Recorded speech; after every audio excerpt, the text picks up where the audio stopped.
মধ্যলীলা ঊনবিংশ পরিচ্ছেদ। ব্রহ্মাণ্ড হইতে কোন ভাগ্যবান জীব গুরু কৃষ্ণ প্রসাদে পায় ভক্তিলতা বীজ। কলিযুগ পাবন অবতার পরম করুণাময় শ্রী গৌরাঙ্গ সুন্দরের পরম অন্তরঙ্গ প্রিয় পার্ষদ বর্জ পূজ্যপাদ শ্রীকৃষ্ণদাস কবিরাজ গোস্বামী মহাশয় তাহার শ্রী শ্রী চৈতন্য চরিতামৃত নামক শ্রী গ্রন্থের মধ্যলীলার ঊনবিংশ পরিচ্ছেদে প্রয়াগ ক্ষেত্রে শ্রীমন মহাপ্রভু কর্তৃক শ্রীরূপ গোস্বামী পাদের যে শিক্ষা বিবরণ তাহাই বর্ণনা করিতেছেন। শ্রীমন মহাপ্রভু বলিতেছেন, ব্রহ্মাণ্ড ভ্রমিতে কোন ভাগ্যবান জীব গুরু কৃষ্ণ প্রসাদে পায় ভক্তিলতা বীজ।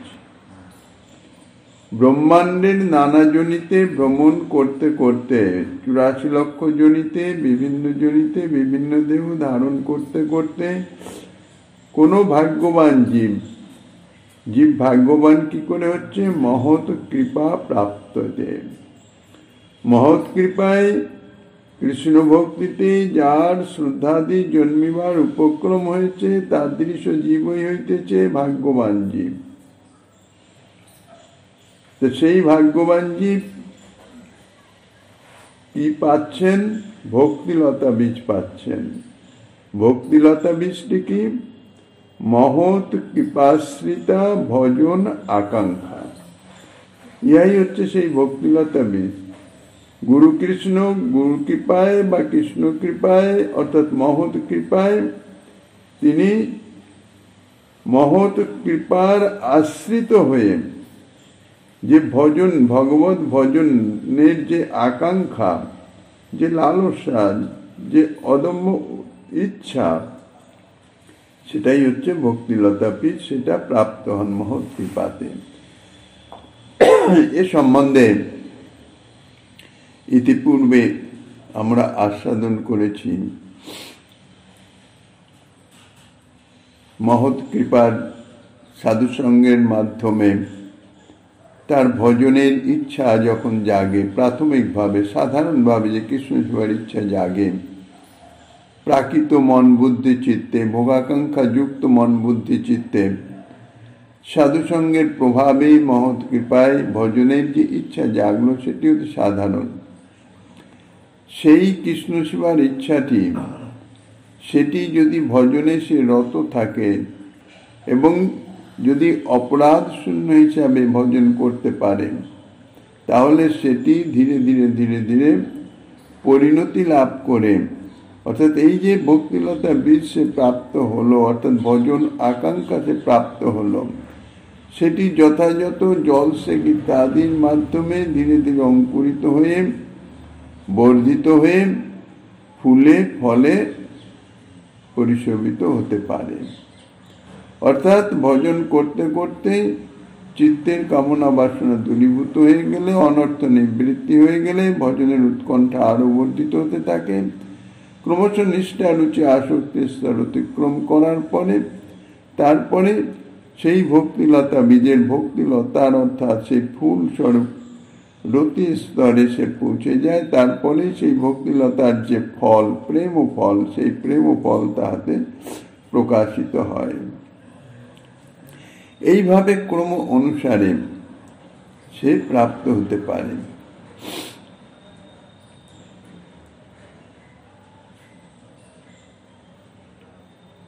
এখন কথা হচ্ছে, বীজের পরিণতি হচ্ছে অঙ্কুরে, অঙ্কুরের পরিণতি হচ্ছে লতায়, লতার পরিণতি হচ্ছে শাখা প্রশাখা পত্র পুষ্পে, আর পুষ্পের পরিণতি হচ্ছে ফলে। যদি এরূপ মনে করা যায়, তাহলে কৃষ্ণ সেবার বাসনাকেই ভক্তিলতা বলা যেতে পারে। এবং এই কৃষ্ণ সেবার বাসনাকে ভক্তিলতা বললে ভজনে প্রবৃত্তি অর্থাৎ লতার যে অব্যক্ত অবস্থা, বৃক্ষের অব্যক্ত অবস্থা হচ্ছে বীজ, বীজের মধ্যেই বৃক্ষটি লুকায়িত থাকে, অব্যক্ত রূপে থাকে। সেই বীজ থেকে যখন অঙ্কুরিত হয়ে বর্ধিত হয়ে যায় তখন সেটি ব্যক্ত অবস্থায় আসে। তাহলে ভক্তিলতা অর্থাৎ ভজনের প্রবৃত্তি, ভক্তিলতার বীজ। এই যে প্রবৃত্তি অর্থাৎ অব্যক্ত অবস্থায় আছে সেটি হচ্ছে ভক্তিলতার বীজ। আর যখন ভজন করতে করতে রতি স্তরে পৌঁছে যাচ্ছে তখন তাহার রতি স্তর হচ্ছে তাহার ফুল সদৃশ, অর্থাৎ লতায় তখন পুষ্প উদ্গম হয়েছে আর প্রেম হচ্ছে তার ফল। এখন জলসেক দিতে দিতে যেমন বীজ অঙ্কুরিত হয়ে যায়, অঙ্কুর ধীরে ধীরে বর্ধিত হয়ে লতায় পরিণত হয়, লতা ক্রমশ পরিপুষ্ট হয়, পরিবর্তিত হয়। যখন পরিণত হয় তখন প্রথমে ফুল আসে, তারপরে সেই ফুল থেকে ফল প্রকাশিত হয়। এখন এখানে এই ভক্তিলতা বীজকে, বীজ তো রোপিত হচ্ছে, এমনি জাগতিক যে কোনো লতার বীজ সে ভূমিতে রোপিত হয়, তা সে ক্ষেত্রটা হচ্ছে ভক্তিলতা বীজ রোপণ করবার ক্ষেত্র হচ্ছে হৃদয় ক্ষেত্র। যেমন যে কোনো বীজ রোপণ করতে হলে ভূমিকে প্রথমে প্রস্তুত করতে হয় বীজের অঙ্কুরোদ্গমের উপযোগী, সেমনি হৃদয় ক্ষেত্রকেও প্রস্তুত করতে হয়, সেটি হচ্ছে প্রাথমিক সাধুসঙ্গ। প্রাথমিক সাধুসঙ্গ করতে করতে হৃদয় ক্ষেত্রটি সেটি তৈরি হয়। তারপরে সাধু কৃপাতে যে ভক্তিলতার বীজ অর্থাৎ ভজন আকাঙ্ক্ষা সে প্রাপ্ত হলো, সে হৃদয়ে সেটি তার ধারণ করে নিল। এখন বীজ রোপণের পরে জলসেক আদি যেটা করতে হয়, তাহলে ভক্তিলতা বীজ রোপণের পরে ভক্তিলতায় কি যেভাবে জলসেক হয় সেটা বলছেন। ভক্তিলতা বীজ রোপণের পরে যে জলসেক আদি তাহা হইতেছে সাধন ভক্তির অনুষ্ঠান, শ্রবণ কীর্তনাদি সাধন ভক্তির অনুষ্ঠান, সেটাই হচ্ছে জলসেক। সেই রকম শ্রবণ কীর্তনাদি সাধন ভক্তির অনুষ্ঠান করতে করতে এই যে ভজন প্রবৃত্তি যেটি প্রথমে বীজাকারে অব্যক্ত অবস্থায়, সেটি ক্রমশ ধীরে ধীরে গাঢ়তা লাভ করে। ক্রমশ কি হয়, শ্রবণ কীর্তনাদি সাধন ভক্তির অনুষ্ঠানের ফলে চিত্তের যে সুখ ভোগ বাসনা, যেটাকে চিত্তের মলিনতা বলা হয়, সে মলিনতা দূরীভূত হয়ে যায়, অর্থাৎ অনর্থ নিবৃত্তি হয়ে যায়। তারপরে নিষ্ঠা রুচি আসক্তি অবস্থা অতিক্রম করে ওই বৃত্তি কৃষ্ণ সেবা বাসনা সেটি রতি অর্থাৎ ফুল এবং পরিশেষে প্রেম রূপে পরিণত হতে পারে। এখন প্রশ্ন হতে পারে, এখানে বলা হচ্ছে গুরু কৃষ্ণ প্রসাদে পায় ভক্তিলতা বীজ, কে পায় না কোনো ভাগ্যবান জীব, অর্থাৎ সৎসঙ্গের অপেক্ষা আছে। এখন যদি কাহারও চিত্তে সৎসঙ্গাদি ব্যতীত আপনা থেকেই কোনো সময় যদি ভজনের প্রবৃত্তি উদিত হয়, কোনো সৎসঙ্গ সে করে নাই, নিয়মিতভাবে কোনো সাধুসঙ্গ ব্যতীতই তার হৃদয়ে শ্রীকৃষ্ণ সেবার বাসনা জেগেছে, তাহলে সেই যে বাসনাটা সেটাকে কি ভক্তিলতার বীজ বলা যাবে না?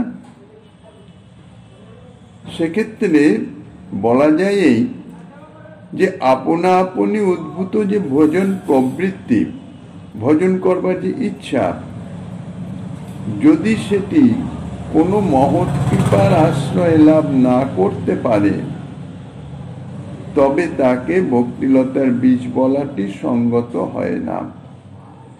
কেন হবে না? ভক্তিলতার বীজ মানে তো ভজন আকাঙ্ক্ষা, কিন্তু ভক্তিলতার বীজ বলতে মহাপ্রভু এখানে যেটা বলছেন সেটা হচ্ছে মহৎ কৃপাশ্রিতা ভজন আকাঙ্ক্ষা, এমনি স্বাভাবিক ভজন আকাঙ্ক্ষা নয়। কারণ ভজনাঙ্গের অনুষ্ঠান করতে হলে এবং তা থেকে প্রেম লাভের সম্ভাবনা যে সেটি মহৎ কৃপা ব্যতীত হয় না। আপনা আপনি যে ভজন আকাঙ্ক্ষা মনের মধ্যে জাগরিত হলো, সেটি যথাযথ সাধন ভক্তি অনুষ্ঠান করতে করতে মহৎ কৃপার ফলে তাহা অনর্থ নিবৃত্তি করে পরবর্তী স্তরে উন্নীত হতে পারে, তা নইলে সেটির সম্ভাবনা থাকে না। তার কারণ হচ্ছে ভক্তি মার্গের এই যে সাধন ভক্তির অনুষ্ঠান যাহা কিছু তখনই ফলদায়ী হয় যখন সে মহৎ কৃপা পুষ্ট হয়। মহৎ কৃপা ব্যতীত কখনোই তাহা সম্ভব নয়। এই জন্যই বলেছেন, মহৎ কৃপা বিনা কোনো কর্মে ভক্তি নয়, কৃষ্ণ ভক্তি দূরে রহুক, সংসার নহে ক্ষয়। মহৎ কৃপা যদি সে প্রাপ্ত না হয়, তাহলে সে যতই ভক্তি অঙ্গ যাজন করুক না কেন, তখন সে ভক্তি অঙ্গটি ভক্তি অঙ্গ হবে না, সেটি কর্ম হয়ে যাবে, সেটা কাজ হবে।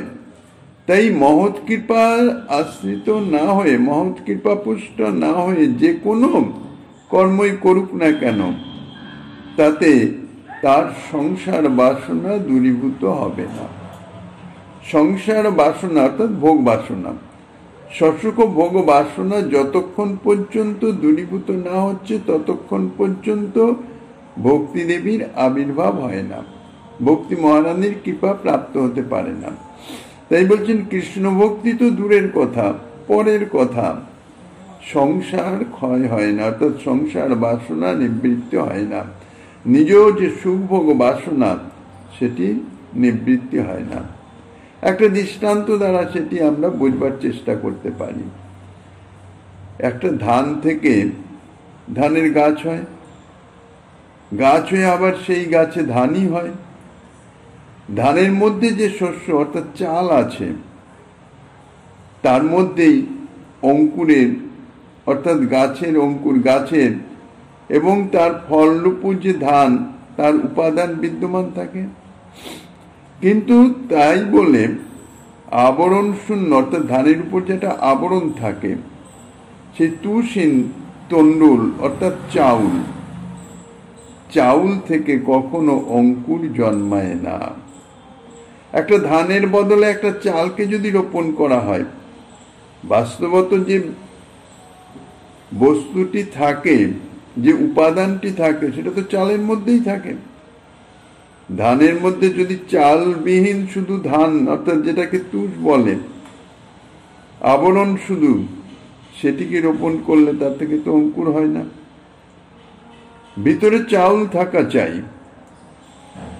আর সে চালটি যদি শুধু চাল হয়, আবরণহীন হয়, সেটি রোপণ করলে তার থেকেও অঙ্কুর হবে না, সে শত জলসেক দিলেও হবে না।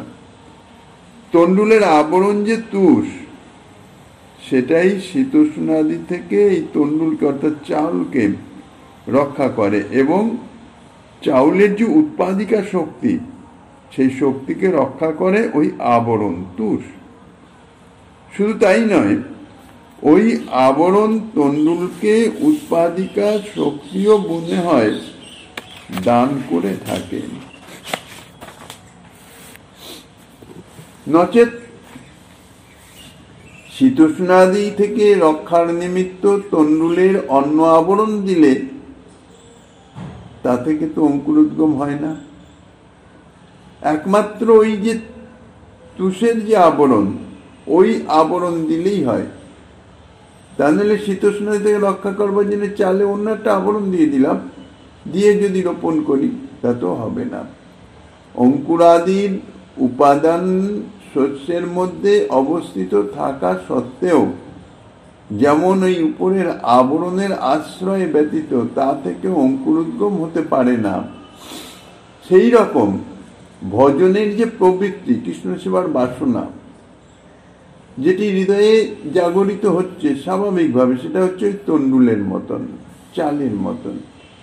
অস্পষ্ট অবস্থা হলেও যদি সেটা মহৎ কৃপার আশ্রয় না হয়, মহৎ কৃপার আশ্রয় ব্যতীত তা পরিস্পুষ্ট হতে পারে না, তার থেকে অঙ্কুর হবে না।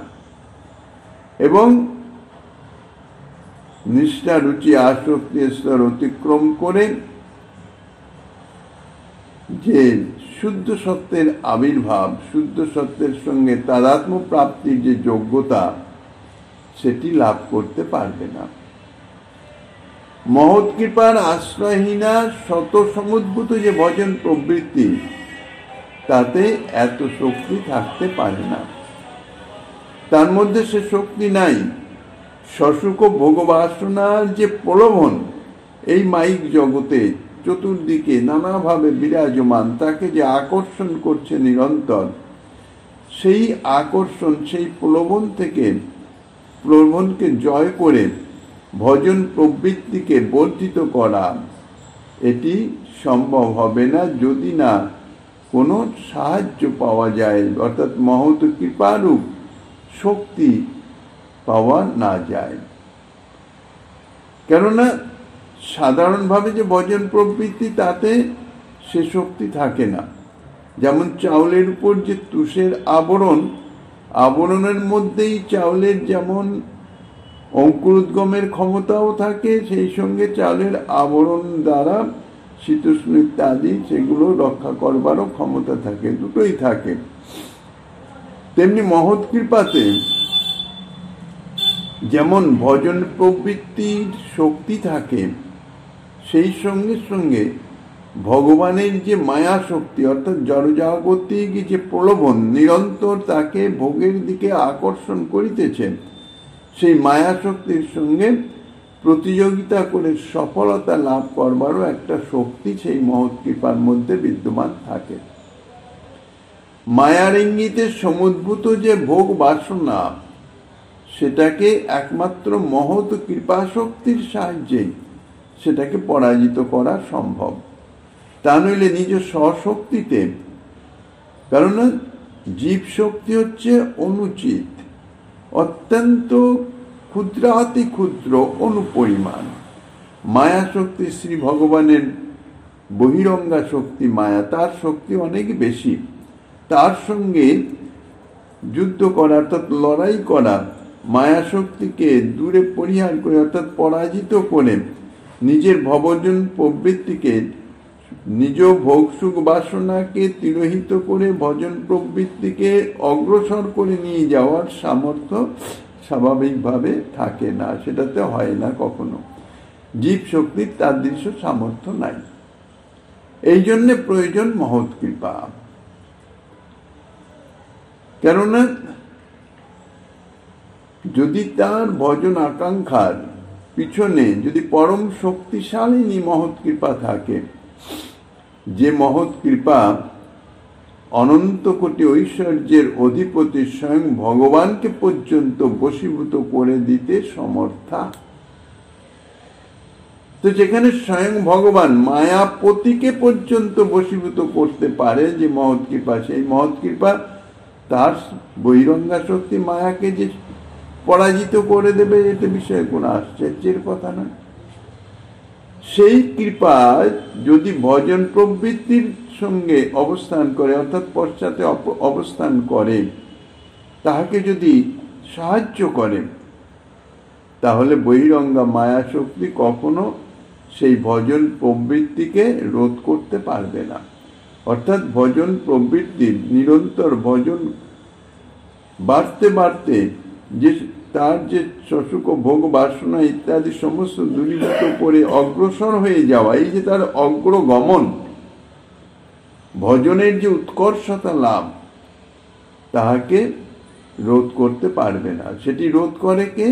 নাই বহিরঙ্গা মায়া শক্তি, জড়জাগতিক বিষয় ভোগ বাসনা। তাই মহৎ কৃপার আশ্রিতা যে ভজন প্রবৃত্তি, অর্থাৎ যে ভজন প্রবৃত্তি মহৎ কৃপার আশ্রয়ে আশ্রিতা হয়ে আছে, সেটাকেই বলা হয় ভক্তিলতা বীজ। মহৎ কৃপার আশ্রয়হীন যে ভজন প্রবৃত্তি, তা থেকে ভক্তির উন্মেষ হওয়ার সম্ভাবনা নাই। এই জন্যে তাকে ভক্তিলতার বীজ বলা যাবে না। কেউ কেউ মনে করতে পারেন যে এই পয়ের ভক্তিলতার বীজ বলতে রতিকেই লক্ষ্য করা হয়েছে। কিন্তু সেটি সঙ্গত নয়। তার কারণ হচ্ছে ভক্তি রসামৃত আদি ভক্তি গ্রন্থ থেকে জানা যায় যে সাধন ভক্তির অনুষ্ঠানের ফলেই রতি জন্মে। সাধন ভক্তির অনুষ্ঠান করতে করতে আগে অনর্থ নিবৃত্তি হবে, তারপরে আরো সাধন ভক্তি অগ্রসর হয়ে হয়ে তারপরে যখন রতি স্তরে পৌঁছাবে তখন সেটি ভাব ভক্তিতে পরিণত হবে। দুইটি কারণে রতির আবির্ভাব হয়। এক হচ্ছে সাধন অভিনিবেশ, দ্বিতীয় হচ্ছে কৃষ্ণ কৃপা বা কৃষ্ণ ভক্তের কৃপা। এই দুইটি কারণ যদি না থাকে, শুধু মহৎ কৃপা পেলেও তাহলেও কিন্তু সাধন ভক্তি অগ্রসর হতে পারে না। সাধনে অভিনিবেশ থাকা চাই, সাধনের প্রবল উৎসাহ উৎকণ্ঠা থাকা চাই, ইচ্ছা থাকা চাই। কৃষ্ণ ভক্তের কৃপায় যেখানে রতি স্তরে পৌঁছে যায়, অর্থাৎ রতির উদর হয়, সে স্থলে আর সাধনের প্রয়োজন থাকে না। কৃষ্ণ কৃপায় বা কৃষ্ণ ভক্তের কৃপায় সহসা চিত্তে রতির আবির্ভাব হয়ে থাকে, সে হচ্ছে কৃপা সিদ্ধর বিষয়। কিন্তু রতির এইরূপ আবির্ভাব ইহা অতি বিরল। এক হচ্ছে সাধন সিদ্ধ, এক হচ্ছে কৃপা সিদ্ধ। মহৎ কৃপার এমন সামর্থ্য আছে যে বিনা সাধনেও তাকে রতি স্তরে পৌঁছে দিতে পারে, কিন্তু সেটি জগতে অত্যন্ত বিরল। সাধন করে করে ধীরে ধীরে তাকে রতি স্তরে পৌঁছতে হয়। এই জন্য সাধন অভিনিবেশটি বিশেষ প্রয়োজন। এই পয়েরে শ্রীমন মহাপ্রভু যে বলছেন, এই পয়েরের পরবর্তী পয়েরে যখন শ্রবণ কীর্তন আদি সাধন ভক্তির কথা বলা হয়েছে, তখন স্পষ্টই বোঝা যাচ্ছে যে এখানে কৃষ্ণ কৃপা বা ভক্ত কৃপা জনিত ভক্তির কথা বলা হচ্ছে না। এখানে বলা হচ্ছে সাধন অভিনিবেশ বশত যে ভক্তি প্রাপ্তি, সেই ভক্তির কথা। তাহলে তাতে আগে সাধন ভক্তির অনুষ্ঠান করতে হবে। অনুষ্ঠান করে সাধন ভক্তি অনুষ্ঠান করতে করতে ধীরে ধীরে ধীরে ধীরে রতির উদয় হয়।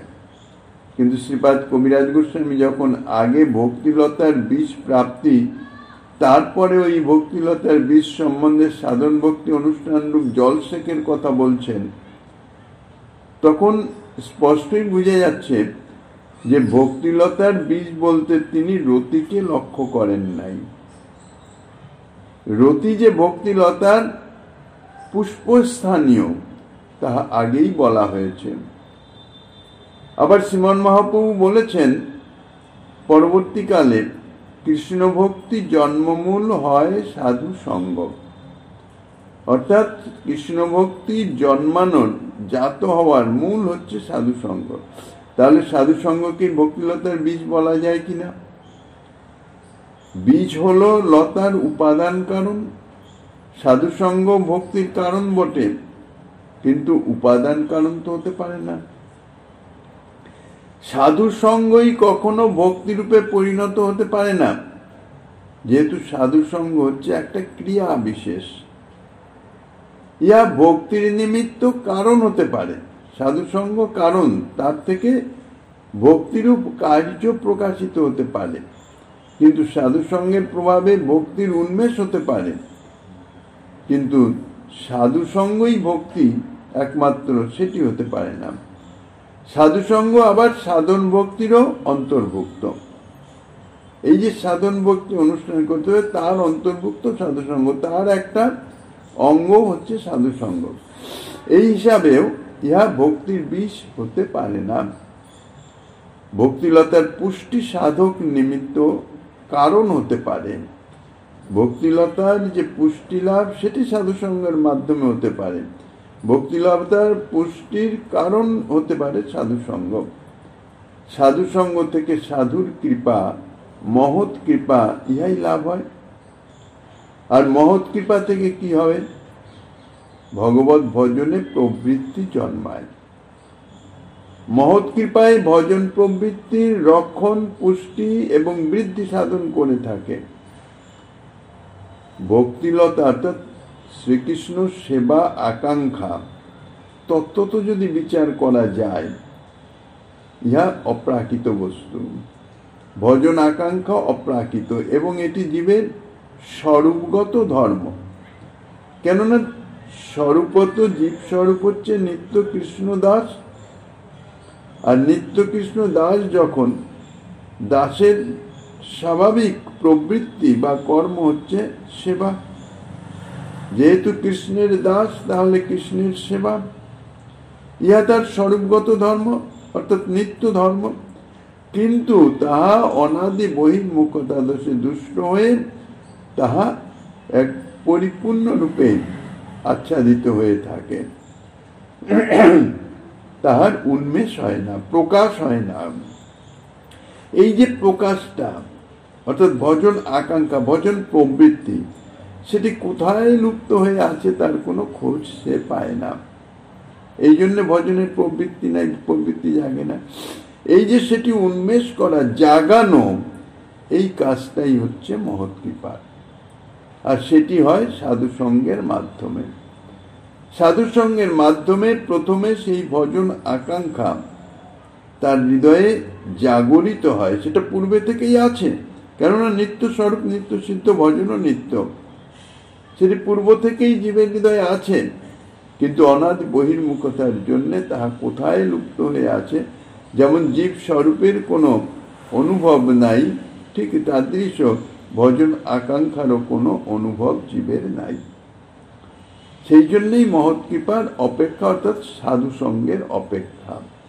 সাধু সঙ্গের ফলে, সাধু সঙ্গ করতে করতে সেই সাধুর কৃপা তার উপর বর্ষিত হয়, তাহলে কৃপা লাভ হলো। এবং এই কৃপা কি করে, তার যে ভজন প্রবৃত্তি প্রথমে সেটাকে জাগায়, সেটাকে জাগানোর পরে সেটাকে রক্ষা করে, রক্ষা করার পরে সেটাকে পুষ্টি বিধান করে অর্থাৎ বর্ধিত করতে থাকে। পুষ্টি এবং বৃদ্ধি তা সাধন করে। এই জন্য মহৎ কৃপা একদম শুরু থেকে শেষ পর্যন্ত সবসময় মহৎ কৃপা চাই। মহৎ কৃপা ব্যতীত কিছুতেই কিছু হবে না।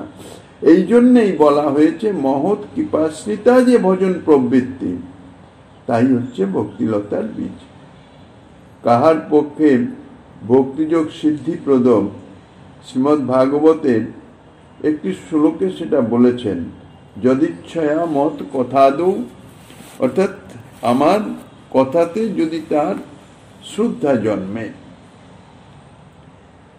এই শ্লোকের টিকাতে শ্রীজীব গোস্বামীপাদ বলেছেন, যদিচ্ছয়া কেনাপি পরম স্বতন্ত্র ভগবত ভক্ত সঙ্গ তৎ কৃপাজাত মঙ্গল দয়েন। পরম স্বতন্ত্র ভগবত ভক্ত সঙ্গ দ্বারা সেই ভক্তের কৃপায় যাহার কোনো সৌভাগ্যের উদয় হয়েছে, তাহারই ভক্তিযোগ সিদ্ধিপ্রদ। অর্থাৎ ভগবত ভক্ত তিনি পরম স্বতন্ত্র, এবং সেই তাদৃশ ভক্তের কৃপা যিনি প্রাপ্ত হয়েছেন, সেই কৃপা প্রাপ্তি হচ্ছে তার সৌভাগ্য। সেই সৌভাগ্য যারা উদয় হয়েছে, ভক্তিরসামৃত সিন্ধুতে বলেছেন, অতি ধন্য লোকেরই সাধন অভিনিবেশ বশত এবং কৃষ্ণ কৃপা বা কৃষ্ণ ভক্ত কৃপা বশত রতির উদয় হয়। অতি ধন্য লোকেদের, সাধারণ সকলেরই সাধন করতে করতে যে রতি স্তরে পৌঁছে যায়, এত সহজ বিষয় নয়। এই অতি ধন্য শব্দের টিকাতে শ্রীজীব গোস্বামীপাদ লিখেছেন, অতি ধন্যানাং প্রাথমিক মহৎ সঙ্গ জাত মহাভাগ্যানাং। প্রথমেই মহৎ সঙ্গের মাধ্যমে, মহৎ সঙ্গের প্রভাবে যাদের মহাভাগ্যের উদয় হয়েছে, অর্থাৎ যাহারা মহৎ সঙ্গে মহৎ কৃপা প্রাপ্ত হয়েছেন, তাদৃশ মহৎ কৃপা, সেই মহৎ কৃপার প্রভাবে তাহার যে ভজন প্রবৃত্তি যেটি জাগরিত হয়েছে, তাহা পুনরায়, যদি মহৎ কৃপা না থাকে কিছুদিন সাধুসঙ্গ করলাম, সাধুসঙ্গের ফলে কিছু মহতের সান্নিধ্যে গেলেই মহতের কৃপা লাভ হয়।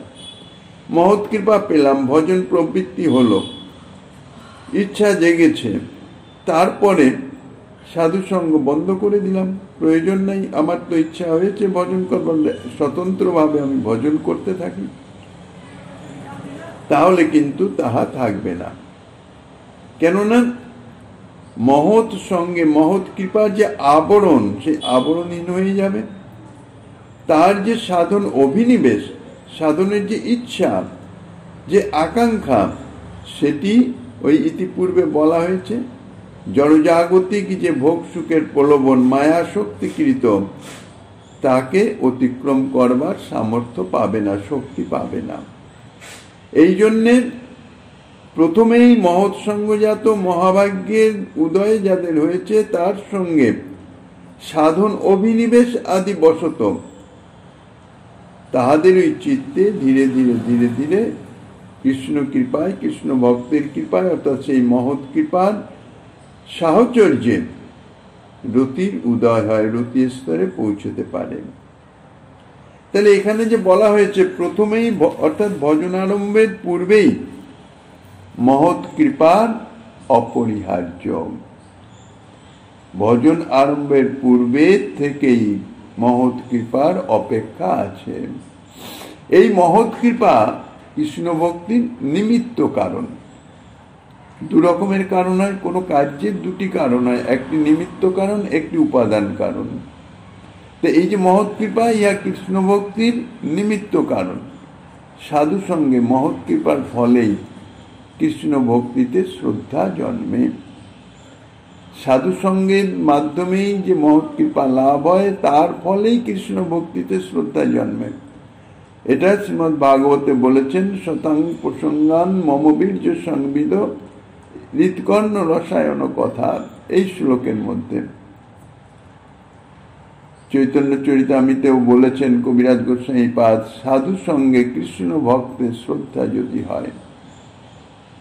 সাধু সঙ্গের অপেক্ষা আছে সর্বক্ষেত্রেই, সাধু সঙ্গ। তাহলে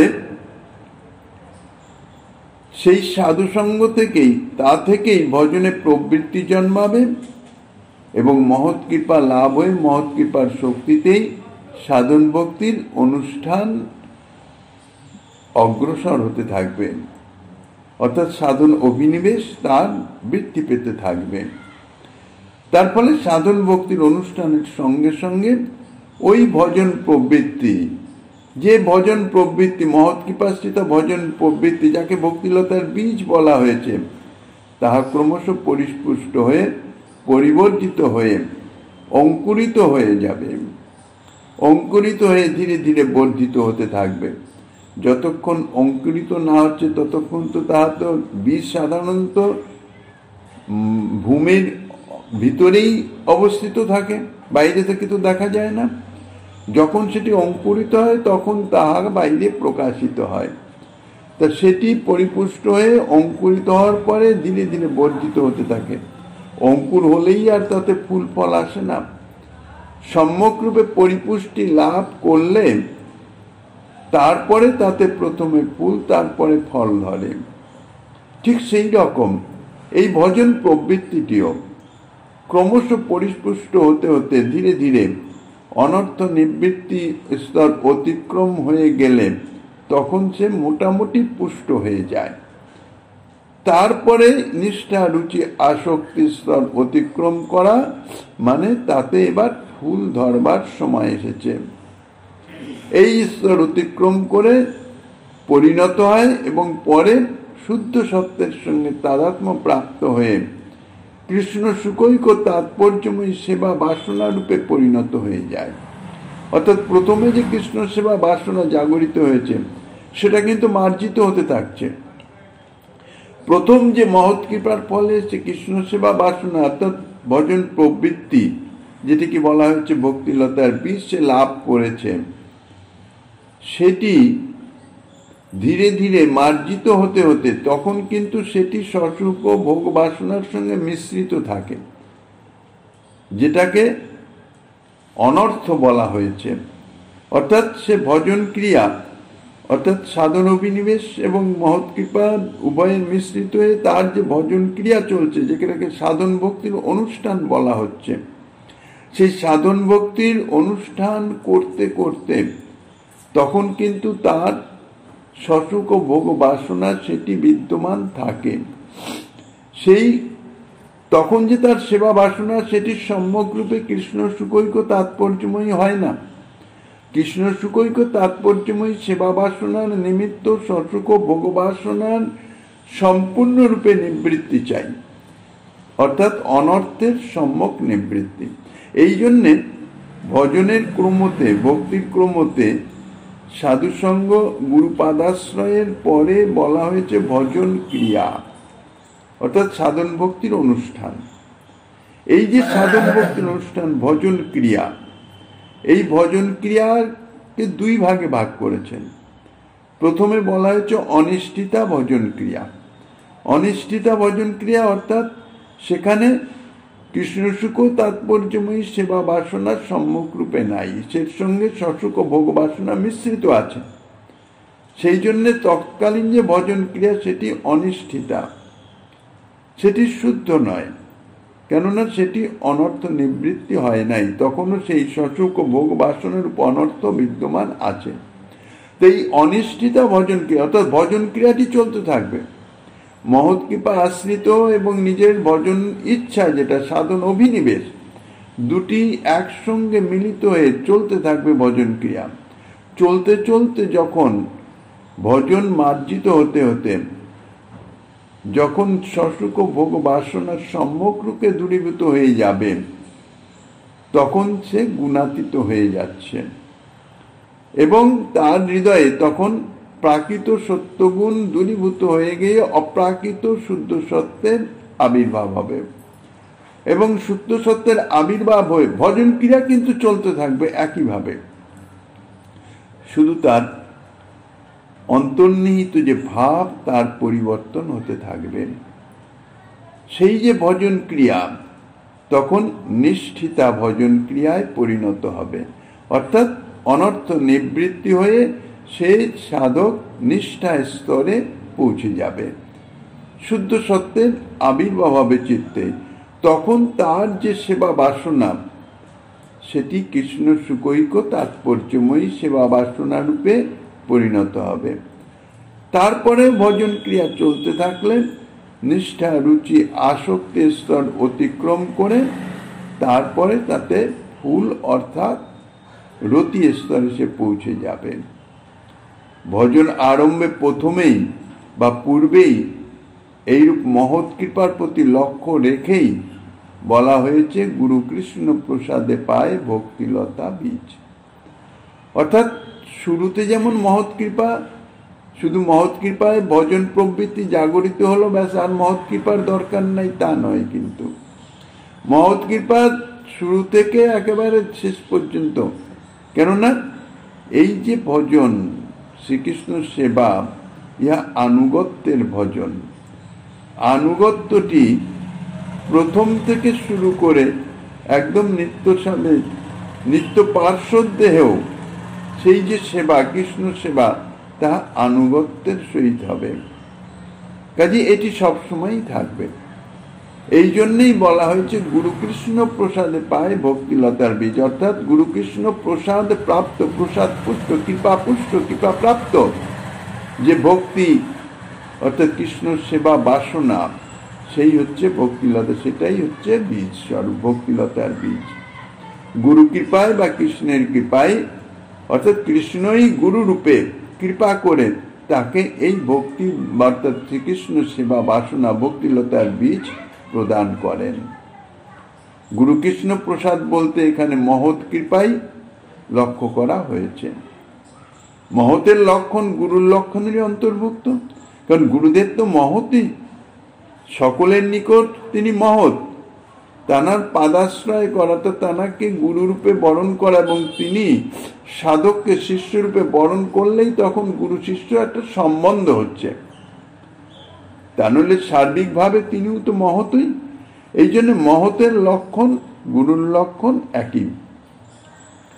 গুরুর লক্ষণ যাহাতে আছে, মহতের লক্ষণ যাহাতে আছে, উভয় একই। গুরুর লক্ষণ যাতে আছে, মহতের লক্ষণ তাতেই আছে। সুতরাং গুরু কৃপা ও মহৎ কৃপা আর কৃষ্ণ কৃপা সাধারণত দুই ভাবে অভিব্যক্ত হয়। কিভাবে? কবিরাজ গোস্বামীপাদি বর্ণনা করেছেন, কৃষ্ণ যদি কৃপা করে কোনো ভাগ্যবানে, গুরু অন্তর্যামী রূপে শিখায় আপনে। শ্রীকৃষ্ণ কৃপা করেন। কিভাবে কৃপা করেন? দুই ভাবে, বাহ্যিক ভাবে গুরু রূপে আর অন্তর্যামী রূপে তিনি কৃপা করেন, অন্তর্যামী গুরু রূপে। তাহলে গুরু কৃপার কথা আগেই বলা হচ্ছে। আর অন্তর্যামী বা চৈত্য গুরু যাকে বলা হয়, অন্তর্যামী রূপে যে কৃপা করেন সেটা হচ্ছে চৈত্য গুরু। এই চৈত্য গুরুর ইঙ্গিত জীব সাধারণত বুঝতে পারে না, কেননা বাসনা মলিন চিত্ত মায়ামুগ্ধ জীব, বহির্মুখ জীব। যতক্ষণ না সম্যক অন্তর্মুখী হতে পারছে ততক্ষণ যে অন্তর্যামী রূপ যে গুরু, তানার যে উপদেশ, তানার যে শিক্ষা, সেটি সে গ্রহণ করতে পারে না। এই জন্যে শ্রীকৃষ্ণ মহান্ত রূপে জীবকে কৃপা করে থাকেন।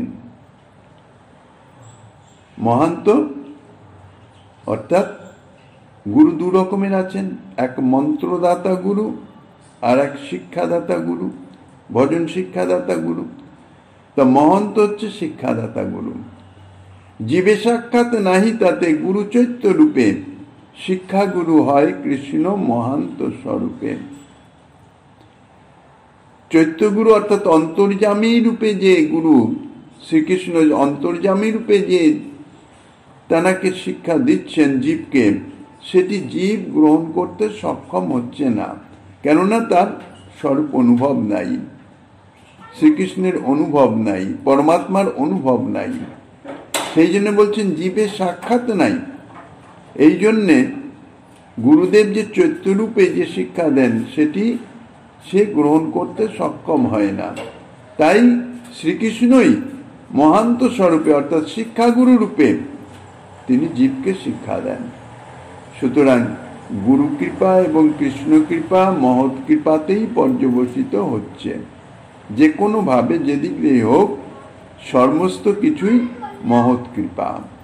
এবং এইরূপ যদি অর্থ অনুভব না করা যায়, তাহলে এই যে শ্রীজীব গোস্বামীপাদের যে টিকায় যে বলেছেন, পরম স্বতন্ত্র ভগবত ভক্ত সঙ্গত তৎ কৃপাজাত মঙ্গলদায়ন, প্রাথমিক মহৎ সঙ্গজাত মহাভাগ্যানাতি আদি, এই বাক্যের সঙ্গে সঙ্গতি থাকে না। কেননা ভগবত ভক্ত পরম স্বতন্ত্র, সেই পরম স্বতন্ত্র ভগবত ভক্ত সঙ্গ এবং তার কৃপার প্রভাবে জীবের যে মঙ্গল উদয় হইতেছে, মঙ্গল অর্থাৎ কৃষ্ণ ভোজনের প্রবৃত্তি, কৃষ্ণ সেবার প্রবৃত্তি, সেটাই হচ্ছে যথার্থ মঙ্গল। এইরূপে সাধু সঙ্গে মহৎ কৃপার ফলে কৃষ্ণ ভক্তিতে জীবের যে শ্রদ্ধা জন্মে, ভজনে জীবের যে প্রবৃত্তি জন্মে, সেটাই হচ্ছে তার ভাগ্য। সাধন ভক্তির অধিকারী বর্ণনে ভক্তি রসামৃত সিন্ধুতে বলেছেন, য কেনাপতি ভাগ্যেন জাত শ্রদ্ধ অশ্বসেবনে, অতি ভাগ্যবশত শ্রীকৃষ্ণ সেবায় যাহার শ্রদ্ধা জন্মেছে তিনি ভক্তি বিষয়ে অধিকারী। অতিভাগ্য বশত, এই অতিভাগ্য হচ্ছে মহৎ কৃপা।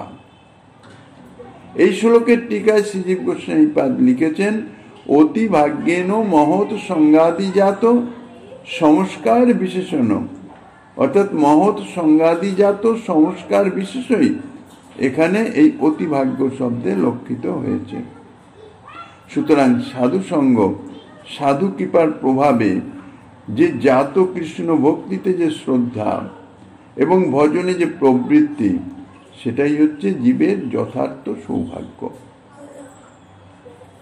এইখানে যে বলেছেন ভাগ্যবান জীব, ব্রহ্মাণ্ড ভ্রমিতে কোনো ভাগ্যবান জীব, এই ভাগ্যবান জীব তিনিই ভাগ্যবান যিনি সাধুসঙ্গ সাধু কৃপার প্রভাবে এই কৃষ্ণ সেবার প্রবৃত্তি প্রাপ্ত হয়েছেন, ভজনে প্রবৃত্তি লাভ করেছেন। মহৎ কৃপায় কৃষ্ণ ভক্তিতে শ্রদ্ধাদিরূপ ভাগ্য যাহার জন্মেছে, স্বাভাবিকভাবে নয়, মহৎ কৃপাতে, তিনি হচ্ছেন যথার্থ ভাগ্যবান জীব। এইরূপ ভাগ্য, এই ভাগ্য হচ্ছে মহৎ কৃপার ফল বা কার্য। আর মহৎ কৃপা বা কৃষ্ণের কৃপা, কৃষ্ণই তো মহৎ রূপে মহান্ত রূপে কৃপা করছেন। এই মহৎ কৃপা হচ্ছে তার কারণ স্বরূপ। ভাগ্য হচ্ছে কারণ। এখানে মহাপ্রভু যে বলছেন কোন ভাগ্যবান জীব গুরু কৃষ্ণ প্রসাদে পায় ভক্তিলতার বীজ, এখানে দেখা যাচ্ছে ভাগ্য হচ্ছে কারণ আর গুরু কৃষ্ণ প্রসাদ হচ্ছে তাহার কার্য। এটি যথাশ্রুত, অর্থাৎ পয়ের যেভাবে বলেছেন তার স্বাভাবিক যেটা অর্থ সেটি মনে হয়, কিন্তু এটি যথার্থ নয়। ভাগ্যটি কারণ নয়, গুরু কৃষ্ণ প্রসাদই হচ্ছেন কারণ, আর ভাগ্যটি হচ্ছে তার কার্য। কারণ গুরু কৃষ্ণ প্রসাদ বা মহৎ কৃপা হলো অহৈতুকী, তার কোনো কারণ নাই, তার কোনো কারণ থাকতেই পারে না। এই জন্য সদা সর্বদাই বলেছেন মহৎ কৃপা অহেতুকী, কোনো হেতু নাই। জীবের কোনরূপ ভাগ্যই ইহার কারণ নয় যে এই ভাগ্যের ফলে মহৎ কৃপা সে লাভ করেছে। তথাপি এই পয়েরে কার্যকে কারণ রূপে এবং কারণকে কার্যরূপে উল্লেখ করার কারণ হচ্ছে এই এক প্রকার অতিশয়োক্তি অলঙ্কার স্বরূপ। ইহাতে কার্য এবং কারণের বিপর্যয় অনেক সময় অনুভব হয়ে যায়। কার্য যে অতি শীঘ্রই উপস্থিত হবে, এই অতিশয়োক্তি দ্বারাই ইহা সূচিত হয়। অর্থাৎ মহৎ কৃপা হলেই কৃষ্ণ ভক্তিতে শ্রদ্ধাদিরূপ সৌভাগ্য অতি শীঘ্রই, অর্থাৎ বলতে গেলে তৎক্ষণাৎ উদয় হয়। এই জন্যেই এরকম কথা। এইভাবে মহাপ্রভু ভক্তিতন্ত্রা বীজ প্রাপ্তির যে মূল কারণ সে সম্বন্ধে বললেন। জীব স্বরূপ ভক্তিলতা বীজ তো প্রাপ্ত হলেন, এবার তারপরে তার কি কর্তব্য, কি করণীয়, কিভাবে তিনি অগ্রসর হবেন সে সম্বন্ধে যা বর্ণনা করছেন শ্রীমন মহাপ্রভু গিরিধারীলালের কৃপা হলে আগামী দিন আস্বাদনের বাসনা লেখেন অদ্যকার শ্রী চৈতন্য কথার